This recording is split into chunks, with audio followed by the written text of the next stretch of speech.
श्रीमद् भगवद गीता 15वां अध्याय।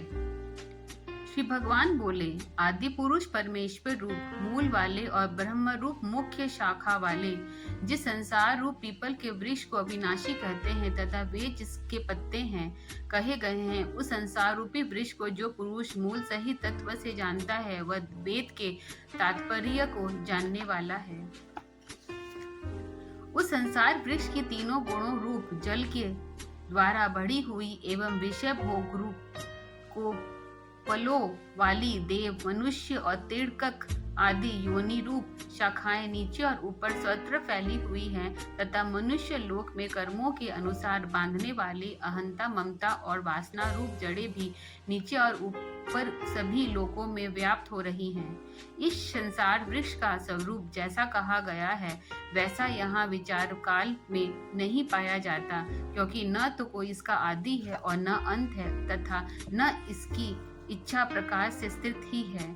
इसलिए इस अहमता, ममता और वासना रूप अति दृढ़ मूल वाले संसार रूपी पीपल के वृक्ष को दृढ़ वैराग्य रूप शस्त्र द्वारा काट कर उसके पश्चात उस परम पद रूप परमेश्वर को भली भांति खोजना चाहिए, जिसमें गए हुए पुरुष फिर लौट कर संसार में नहीं आते और जिस परमेश्वर से इस पुरातन संसार वृक्ष की प्रवृत्ति विस्तार को प्राप्त हुई है, उसी आदि पुरुष नारायण के मैं शरण हूँ।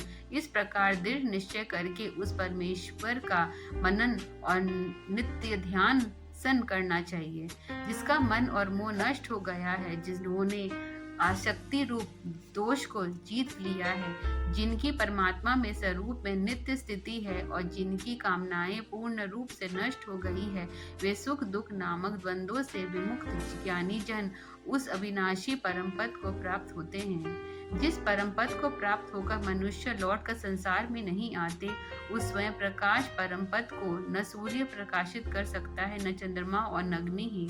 वही मेरा परम धाम है। इस देह में यह जीवात्मा मेरा ही सनातन अंश है और वही इस प्रकृति में स्थिर मन और पांचों इंद्रियों में भी आकर्षित करता है। वायु गंध के स्थान में गंध को जैसे ग्रहण करके ले जाता है, वैसे ही देहादि का स्वामी जीवात्मा भी जिस शरीर का त्याग करता है, उससे उस मन सहित इंद्रियों को भी ग्रहण करके फिर जिस शरीर को प्राप्त होता है उसमें जाता है। यह जीवात्मा श्रोत्र, चक्षु और तत्वों को तथा रचना, घ्राण और मन को आश्रय करके अर्थात इन सब में सहारे से ही विषय को सेवन करता है। शरीर को छोड़कर जाते हुए अर्थात शरीर में स्थित हुए अथवा विषय को भोगते हुए इन प्रकार तीनों गुणों से युक्त हुए को भी अज्ञानी जन नहीं जानते। केवल ज्ञानी रूप नेत्रों वाले विवेकीशील ज्ञानी ही तत्व से जानते हैं। यत्न करने वाले योगी जन भी अपने हृदय में स्थित इस आत्मा को तत्व से जानते हैं, किंतु जिन्होंने अपने अंतकरण को शुद्ध नहीं किया है, ऐसे अज्ञानी जन तो यत्न करते रहने पर भी इस आत्मा को नहीं जानते। सूर्य में स्थित जो तेज संपूर्ण जगत को प्रकाशित करता है तथा जो तेज चंद्रमा में है और जो अग्नि में है, उसको तू मेरा ही तेज जान। और मैं ही पृथ्वी में प्रवेश करके अपनी शक्ति से सब भूतों को धारण करता हूँ और सरस स्वरूप अर्थात आत्ममय चंद्रमा होकर संपूर्ण औषधियों को अर्थात वनस्पतियों को पुष्ट करता हूँ। मैं ही सब प्राणियों में शरीर में स्थित रहने वाला प्राण और अपान से युक्त संयुक्त वैश्वानर अग्नि रूप होकर 4 प्रकार के अन्न को पचाता हूँ। मैं ही सब प्राणियों में हृदय में अंतर्यामी रूप से स्थित हूँ और मुझ में ही समृद्धि, ज्ञान और आरोपण होता है और सब वेदों द्वारा ही मैं ही जानने योग्य हूँ तथा वेदांत का कर्ता और वेदों का जानने वाला भी मैं ही हूँ।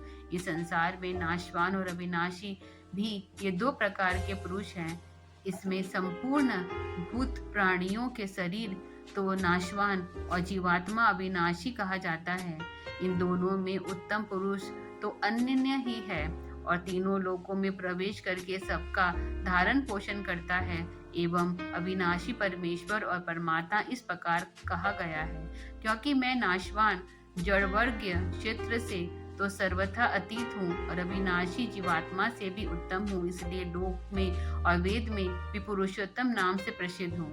भारत, जो ज्ञानी पुरुष मुझको इस प्रकार तत्व से पुरुषोत्तम जानता है, वह सर्वज्ञ पुरुष सब प्रकार से निरंतर मुझ वासुदेव परमेश्वर को ही भजता है। हे निष्पाप अर्जुन, इस प्रकार यह अति रहस्य युक्त गोपनीय शास्त्र मेरे द्वारा कहा गया, इसको तत्व से जानकर मनुष्य ज्ञानवान और कृतार्थ हो जाता है। 15वां अध्याय समाप्त। कल हम 16वां अध्याय सुनेंगे। आगे सब्सक्राइब करें।